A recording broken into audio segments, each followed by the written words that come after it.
អ្វីដែលភាគីទាំងពីរមានចំណុចនៅមិនទាន់ឯកភាពគ្នានោះបាទហើយបើតាមសេចក្តីរាយការណ៍បន្ថែមទៀតរបស់ Independent បាទគាត់បានបញ្ចប់ដោយនិយាយថាកិច្ចប្រជុំដែលបានរៀបចំនៅទីក្រុងកូឡាឡាំពួរនេះគឺជាកិច្ចប្រជុំដែលទល់មុខគ្នាបាទជាលើកដំបូងហើយការប្រជុំនៅថ្ងៃពុធអាចនឹងមានសក្តានុពលថានឹងមានបទច្បាញ់គ្នាហើយបាទចាប់តាំងពីការពើប្រយុទ្ធគ្នាបានចាប់ផ្ដើមតាំងពីដើមខែធ្នូនេះមកបាទទីក្រុងបាងកកវិញគឺបានប្រកាន់ជំហរតឹងរឹង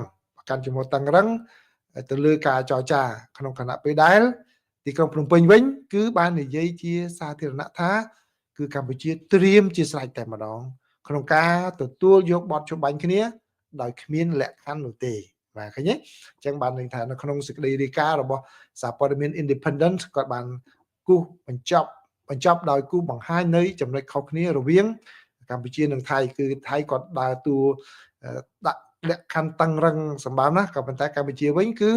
ឲ្យតែមានបទច្បាញ់គ្នាគឺកម្ពុជាមិនមានលក្ខខណ្ឌអ្វីដាក់ជាមុនទេគឺកម្ពុជាព្រមទទួលបាទអញ្ចឹងសូមបង្ហាញបន្តិចគឺនៅក្នុងពេល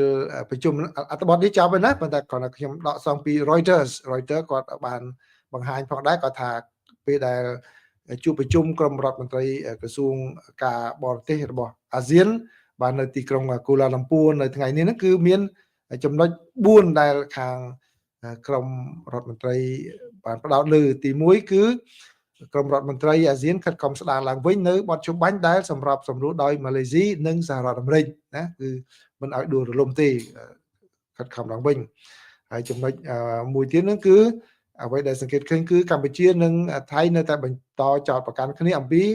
ការផ្ទុះអាវុធដែលធ្វើឲ្យខូចទៅដល់កិច្ចព្រមព្រៀងច្បាញ់គ្នានេះបាទហើយ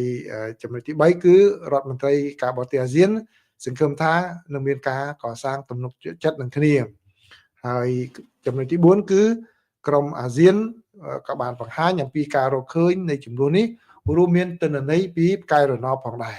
បាទនេះគឺជាសេចក្តីរាយការណ៍របស់ទីភ្នាក់ងារសារព័ត៌មាន Reuters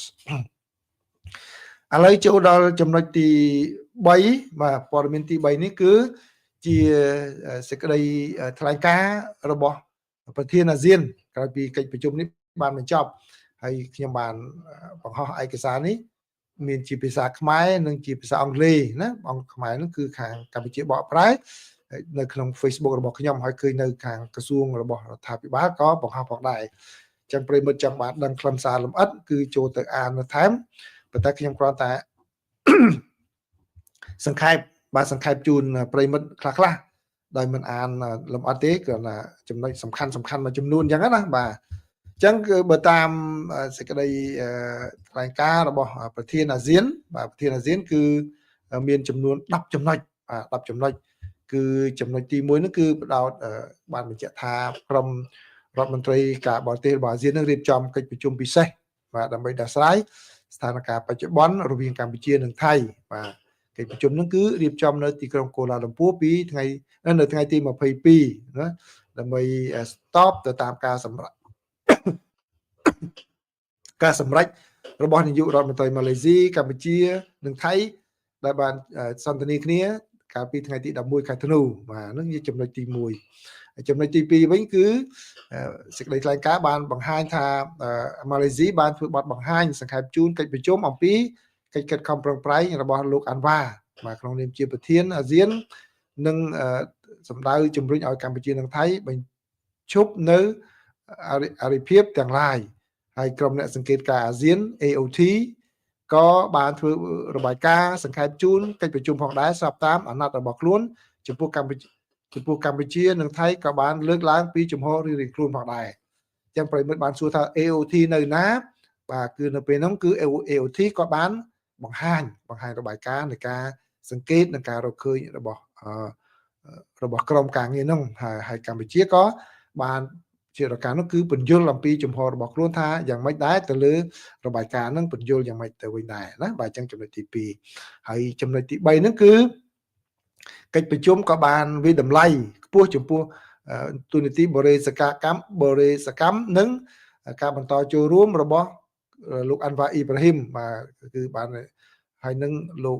ប្រធានាធិបតីសហរដ្ឋអាមេរិកលោក Donald Trump បាទដែលបានរួមចំណែកយ៉ាងខ្លាំងមានការចូលរួមចំណែកពីអាស៊ានផងដែរ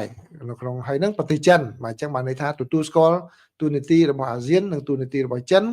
នៅក្នុងការជំរុញឲ្យមានដំណោះស្រាយដោយសន្តិវិធីចំពោះស្ថានភាពទាំងអស់នេះបាទក្នុងកិច្ចប្រជុំក៏បានទទួលនៅការលើកទឹកចិត្តដោយបាទនាយករដ្ឋមន្ត្រីកម្ពុជាគឺលោកហ៊ុនម៉ាណែតនិងលោកនាយករដ្ឋមន្ត្រីនៃប្រទេសថៃគឺលោកអនុทิនឆាន់វីរៈកុលនឹងមានឆន្ទៈនៅក្នុងការត្រៀមខ្លួនធ្វើការជាមួយនឹងអាស៊ានបាទធ្វើការជាមួយនឹងអាស៊ានសម្ដៅបន្ធូរបន្ថយភាពតានតឹងនិងជៀសវាងនឹងការយល់ខុសដែលអាចនាំឲ្យស្ថានភាពកាន់តែធ្ងន់ធ្ងរឡើងបាទនឹងចំណុចទី3ណារីឯចំណុចទី4វិញគឺកិច្ចប្រជុំក៏បានបញ្ជាក់សារជាថ្មីនៃការបញ្ញាចិត្តចំពោះឯកភាពនិងសាមគ្គីភាពអាស៊ានក៏ដូចជាមជ្ឈភាពអាស៊ានក្នុងការធានាឲ្យបាននៅសន្តិភាពសន្តិសុខសេរីភាពនិងវិបលភាពស្របតាមធម្មនុញ្ញរបស់អាស៊ានបាទអាស៊ាន centrality ណាបាទហើយចំណុចទី5វិញគឺកិច្ចប្រជុំនោះក៏បានរំលឹកឡើងវិញនៅបទជបាញ់កាលពីថ្ងៃទី28ខែកក្កដាបានដែលជាមូលដ្ឋានដើមនាំឲ្យមានការជបាញ់គ្នាក្នុងពេលកន្លងមក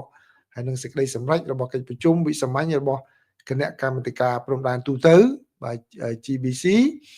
កាលពីថ្ងៃទី7ខែសីហាក៏ដូចជាសេចក្តីថ្លែងការណ៍រួមទីក្រុងកូឡាឡាំពូ